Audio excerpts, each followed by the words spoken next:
Hey, Fahoum, how you doing today? Good. How's it going, Matt? Not bad, not bad. So, I see you got a sports jersey on. Yes.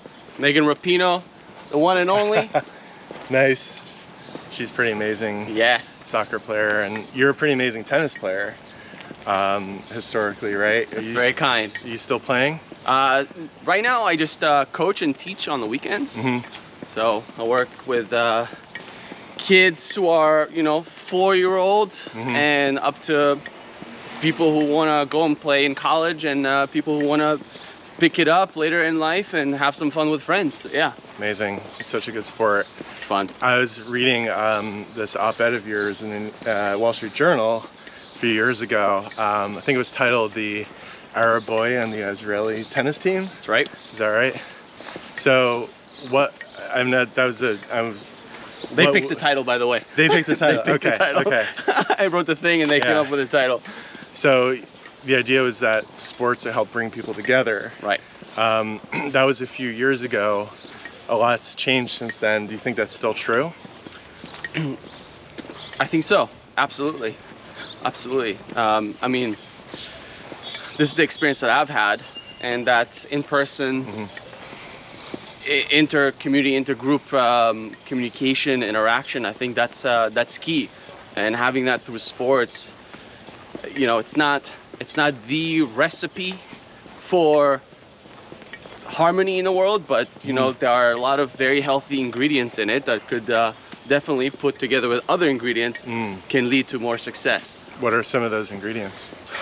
Well, it's a good question. Some of the things that I learned through my experiences and also research at Columbia was that there are 3 main ingredients to what I've experienced and what I believe are helpful to use sports as a vehicle for peace building and more positive intergroup relations. Number 1 is the whole idea of a superordinate identity. To give you some background, growing up as a Palestinian citizen of Israel, you always grow up with this, conflict of identities.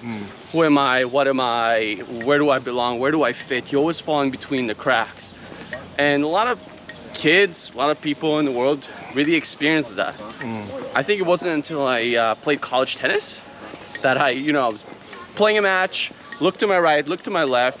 It's almost like it came to me in slow-mo, like in movies, where I see my buddies. One guy is from, Argentina. The other person is from Germany. The third is from the US, Yeah. We were all from different places in the world, but at the end of the day, we were the Quinnipiac Bobcats. So we all had this overarching identity that we could relate to, that we could feel like a part of. Yeah. And it could be a great starting point to building a relationship. It could be a gateway to that.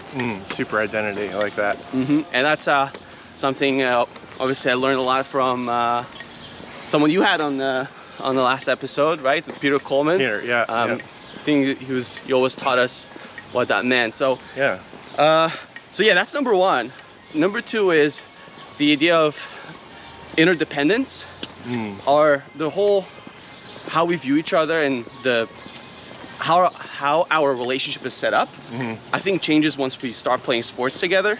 So if you and I play on the same team and you're close to the goal and we're playing soccer, let's say, I'm going to put the team in the best position to succeed and pass the ball to you. Sure.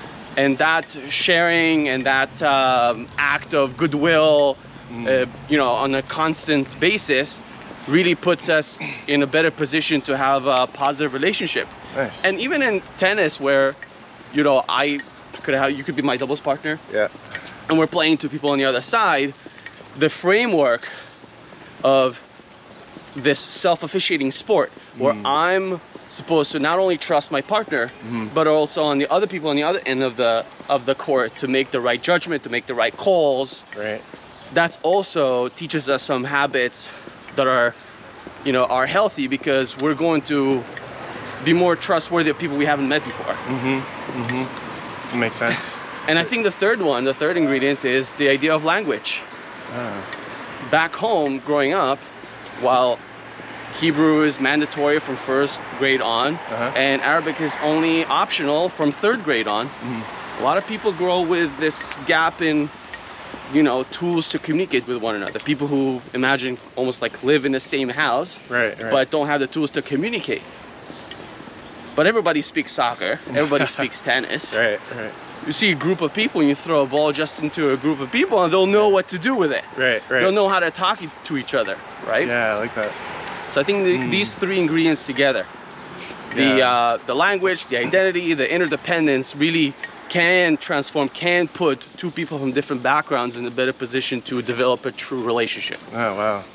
Yeah, I even see that in like chess playing online. I'll see someone from a totally different part of the world and where there's no language, you know, it's just the game, which is pretty cool. Isn't that amazing? Yeah, and it's interdependent. Like, even though you're trying to win, you're still reliant on the other person and their actions and, you know, being a respectful player. And I want to ask about what happens when, you know, we're out here in New England and you see a lot of Patriots fans and pretty die-hard, and, you know, us having kind of a New York connection, started to wonder whose team am I on right now, and should I, you know, become a Patriots fan? And so what happens, you know, when we get into our teams and we have those team identities and they're at odds with other teams? Is that a source of conflict, or how do we transcend that? That's a good question. If the superordinate identity between the two teams of us being just football fans, or us just being citizens of a certain country, if that is strong enough that we all at the end of the day relate to that one, it will supersede any conflict that you and I will have as opposing teams. Okay, so we're all football fans here, and there must be a swing set or a parrot or something in the background.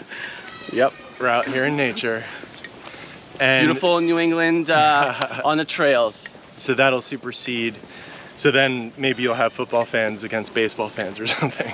And then you have to even transcend that. We're all sports fans. Exactly. We're all trying to enjoy the time. We're all trying to, you know, that's the beauty in it. Also sports. Whenever we need it, it's more than a sport. It's a way to connect with other people. It's, you know, a language, all the things that we talked about.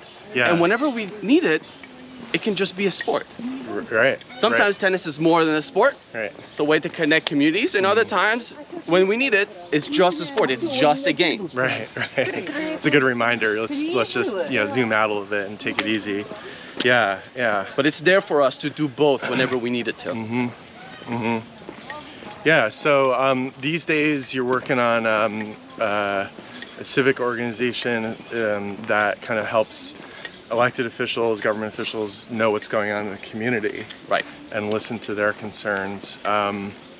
So what's that like for you, shifting gears from the world of sports to the world of like civic engagement, or is there any connection between the two?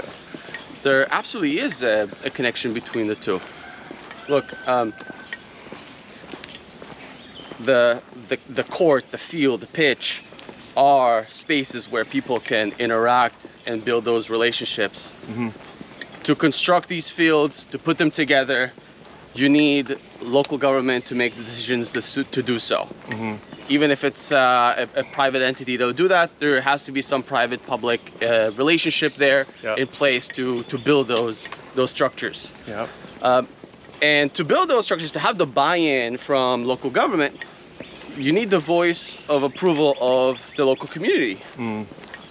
The issue is that not many people have the time or resources to show up at you know, city council and voice their needs. You live in New York. Okay, what are some of the things that what's one thing that you wish that New York would have improved? Well, yeah, trash comes to mind. Trash collection, right? When was the last time you showed up at city council to say it? Never. I think I may have used 311 or something, but mostly I just walk around complaining. Right, and it's tough. So a lot of the times, you know, the people who can show up, those are people with either time or resources. So maybe they're you know, retired, or they don't work anymore, and they made it, and they can walk up and voice their concerns. But the soccer moms don't really have the privilege to do that. So how do you consider their needs, concerns, goals into the decision-making process of the local government. Right. And their decisions could relay into building new facilities, new sports facilities that would put together more people in your community. Right, right. So I want to ask you a little bit more about that in part 2. So sounds good. Stay tuned. See you in part 2. Okay.